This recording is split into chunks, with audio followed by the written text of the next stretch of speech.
Yeah, I know what you're thinking. You can get a job in the Middle East simply by trying or by magic, through others, or by a fluke.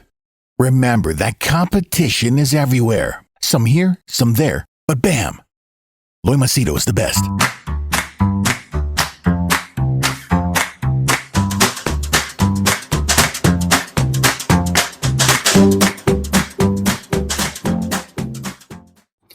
Hey there, Loy Machedo, speaking to you from loymachedo.com. Who's Loy Machedo and Think Personal Branding.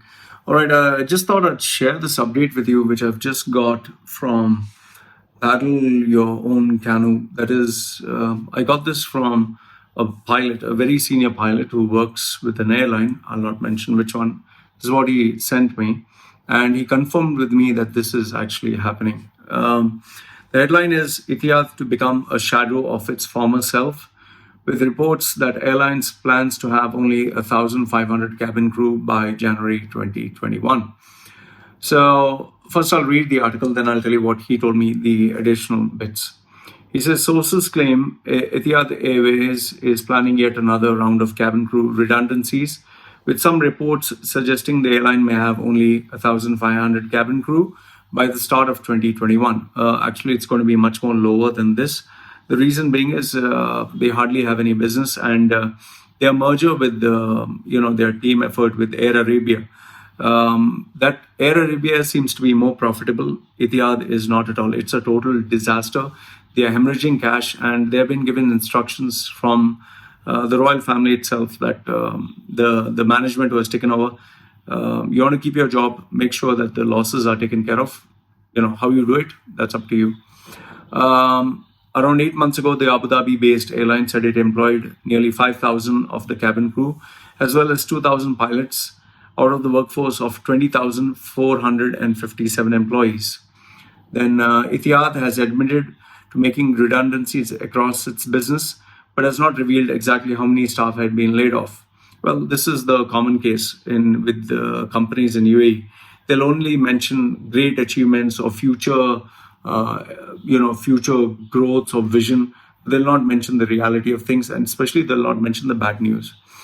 The airline says all of the redundancies are simply another devastating consequence of COVID-19 and a change that cannot be avoided based on the current climate that we find ourselves in. No, it's not only COVID-19, it's also greed, it's also overconfidence that you could achieve the sun, moon, and stars.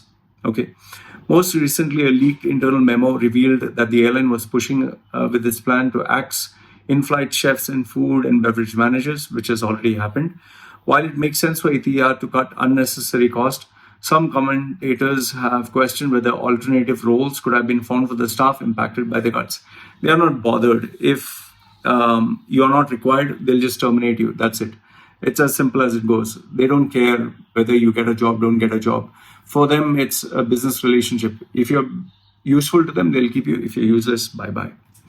Now, however, it appears Etihad will go much further, with some sources suggesting over 1,000 plus cabin crew could be laid off in the coming weeks. I already told you this a couple of weeks ago. The decision comes as a second wave of coronavirus pandemic sweeps across Europe, plunging France, Germany, and Ireland into renewed lockdowns. It's already happening. Okay. At home, Abu Dhabi has kept a travel ban in place since late March, with no signs that the Emirate might reopen to tourists anytime soon. It's not going to open up. The only tourists who are coming is UFC Fight Island that they have. They're going to have boxing, jiu-jitsu, judo, those kind of matches there, because it gives a kind of global exposure to Abu Dhabi. But they don't care about tourists. They're not too bothered about it. They just want to make it an international scene where global tourists come, but on the island, not at the mainland. So you get tested in your country, you come there, you finish your thing, and you go out. So they are constantly monitoring, and everything is controlled over there. I have, because some of my friends are working there, so that's how I know. In contrast, neighboring Dubai has been welcoming tourists since July with a pre-departure testing program. Dubai is it lives on tourism. It lives on Emirates Airlines working. Others, it cannot survive. That's why Dubai is opened up. Others, Dubai cannot survive. The coronavirus pandemic has brought unprecedented challenges to business around the world. Etihad is no exception, and Etihad spokesperson previously explained. Yeah, it's no exception because the bigger you are, the harder you fall. And you are living on just borrowed income, not on your merit. And you're trying to show off. The more you show off, the more you get destroyed. It is clear that the demand for travel in the near future is significantly reduced. As a result, we must make difficult decisions to ensure Etihad will weather the storm. The statement continues. Etihad, it's best if they just shut it down because it's a total disaster. It's a total failure. Emirates Airlines is enough. Air Arabia is also doing pretty well. It's enough. They don't need Etihad. What is Etihad? Etihad, what is the uniqueness of Etihad? Nothing. There's no branding. There's no strategy. There was explicit racism with big salaries paid to locals, with the Australians and white-skinned guys getting a big chunk of the money. And now they can't afford to keep them because what's the point of having, one person enjoy 5 people's salary, and then the Asians, you're making them work like 2 to 3 times the normal, effort, and you're paying them what, 1/5 the salary? Who the fuck wants to work with you? So many people kind of happy that Etihad is shut down. It suits them, and I have no sense of sadness or pity. Nothing. They deserve it. You're showing off. You're racist. You deserve this. We're incredibly proud of our world-class workforce. Yeah, fuck you. That's what you're proud of. However, we have had to make redundancies across several areas of our business to reflect current market conditions. No, you're only bothered about yourself. You're only bothered of your money. That's all you're bothered about.